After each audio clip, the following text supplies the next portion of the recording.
అన్ని రకాల police department support చేస్తుందని హామీ ఇస్తున్నాను. పోలీస్ సంస్మరణ దినోత్సవాన్ని పురస్కరించుకొని తిరుపతిలో ఘనంగా కార్యక్రమాన్ని నిర్వహించారు. విధి నిర్వహణలో అసువులు బాసిన అమరవీరుల స్తూపానికి అధికారులు, ప్రజాప్రతినిధులు పుష్పాంజలి ఘటించారు.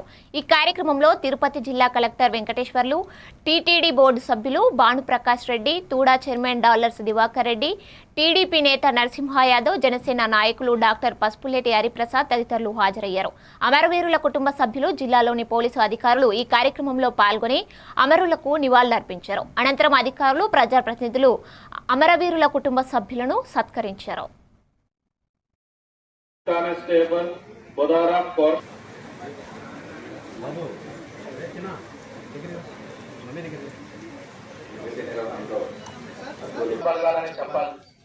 ఈరోజు వాళ్ళు చేసే డ్యూటీ నిజంగా దేంతో మనం కొలలేం.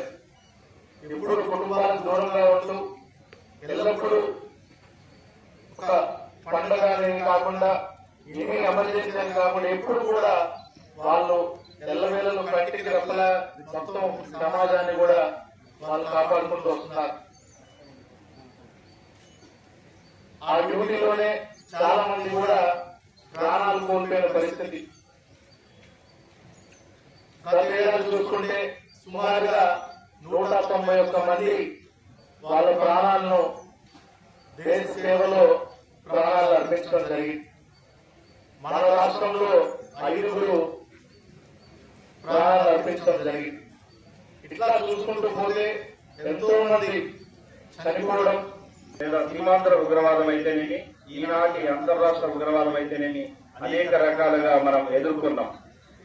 ఎల్డబ్ల్యూ యాక్టివిటీస్ అయితేనేమి, లేదా టెర్రరిజం అయితేనేమి, క్రైమ్ అనేది ఒక రూపం నుండి మరో రూపానికి సంతరించుకున్నప్పుడు మనం